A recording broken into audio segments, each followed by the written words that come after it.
Become the architect of your destiny. You stand at the edge of your own future, gazing into the vast unknown. Inside, you burns a spark, a vision, a dream, a whisper of something greater.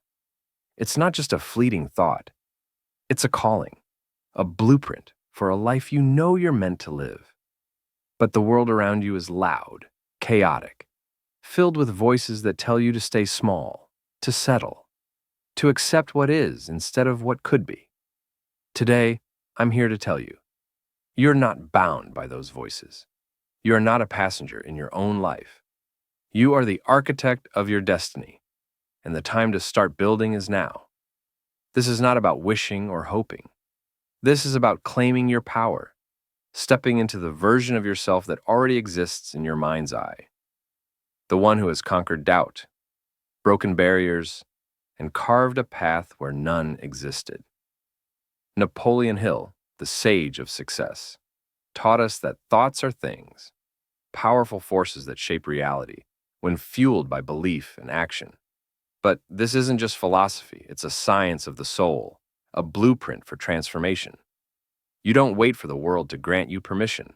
You act as if you've already arrived. You speak, move, and think like the person you're becoming, and in doing so, you bend the universe to your will. Picture a sculptor standing before a block of marble. The statue is already there, hidden within the stone. Every chip, every strike of the chisel reveals what's always been waiting. Your life is that marble, and your mindset is the chisel. Every thought you choose, every word you speak, every action you take shapes the masterpiece of your future. But here's the truth. Most people never pick up the chisel. They let fear, doubt, or the weight of routine keep them from carving. They wait for the perfect moment, the perfect plan, the perfect permission. That moment never comes. The only moment that matters is this one, right now. Let's start with your mind, the foundation of everything you'll become. Your thoughts are not random. They're the seeds of your reality. When you think like the person you aspire to be, you're not pretending. You're programming. Science backs this up. Neuroplasticity shows that your brain rewires itself based on what you focus on.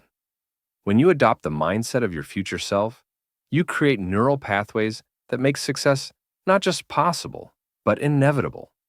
Think of Roger Bannister, the man who shattered the 4-minute mile barrier in 1954. Experts said it was impossible, that the human body couldn't withstand it. But Bannister didn't just train his body, he trained his mind. He visualized crossing the finish line, felt the ground beneath his feet, heard the crowds roar. He saw it so vividly that his subconscious accepted it as truth.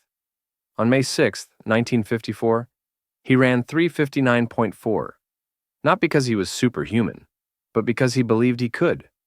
What barrier are you ready to break? What impossible dream is waiting for you to claim it?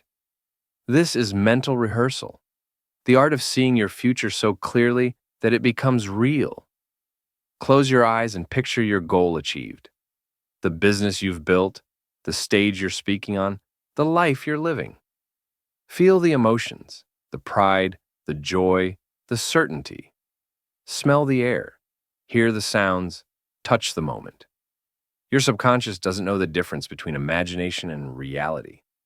Feed it the right images, and it will guide you like a compass. This isn't fantasy. It's engineering. You're designing the architecture of your destiny, brick by brick, in the workshop of your mind. But it's not enough to think. Your words are the next pillar. Words are commands to your subconscious, programming it like code. Replace I can't with I am. Swap I hope with I know. Instead of saying, I can't afford it, say, I'm allocating my resources differently. Language shapes belief, and belief shapes action. Thomas Watson, the visionary behind IBM, understood this. In the early 20th century, when IBM was a small company punching cards, Watson insisted his team act like industry leaders. They dressed sharply, spoke with authority, and carried themselves as if they were already the best. By the time IBM dominated the tech world, They weren't becoming leaders. They already were. What words are you speaking today that will define your tomorrow? This is about identity, the core of who you are. When you say, I'm trying to get in shape, you're a person in limbo, forever striving but never arriving. Say, I am an athlete, and your entire operating system shifts. You move differently, eat differently, think differently. John F. Kennedy didn't say, we'll try to go to the moon. In 1961, he declared, we choose to go to the moon. And that single statement ignited a nation. It wasn't just a goal. It was an identity-level commitment that reshaped history. What identity are you ready to claim? Are you a creator, a leader, a visionary? Say it. Own it. Live it. Your environment is the next piece of the puzzle. You can't become a giant surrounded by small thinkers. The people around you, the spaces you inhabit, they either elevate you or anchor you. Surround yourself with those who challenge you, inspire you, believe in you. Your workspace should reflect your future, not your past. If you want to be a writer, let your desk be a shrine to creativity, not clutter. If you want to be a leader, let your environment scream ambition, not distraction. Henry Ford said, whether you think you can or think you can't, you're right. Your environment reinforces what you think. Choose it wisely.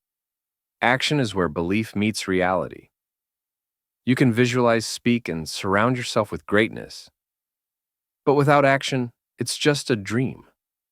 Aligned action, steps that match your vision, creates a feedback loop. Every small win reinforces your belief, which fuels more action, which builds more momentum. Ford didn't just think about cars. He built them, tested them, failed, and built again. Each step was a brick in the empire he created. What's one action you can take today, right now, that aligns with your future self? Don't wait for clarity. Clarity comes from doing. Gratitude is the final key, the emotional glue that binds your vision to reality. Don't just be grateful for what you have. Be grateful for what's coming. Feel the joy of your goals as if they're already yours. When you wake up each morning, say, I'm grateful for the success I'm creating, the impact I'm making, the life I'm building. This isn't wishful thinking, it's emotional engineering. Gratitude rewires your brain to see possibilities, not problems. It anchors you in the certainty that your destiny is already unfolding. You are not a product of your circumstances. You are a product of your choices. Every thought, word, action, and environment you choose is a stroke of the chisel, shaping the statue of your life. The world doesn't decide your future. You do. Step into the identity of your highest self. Visualize it, speak it, act it, live it. The universe is listening, and it responds to those who dare to believe. Become the architect of your destiny and build a life that echoes through eternity.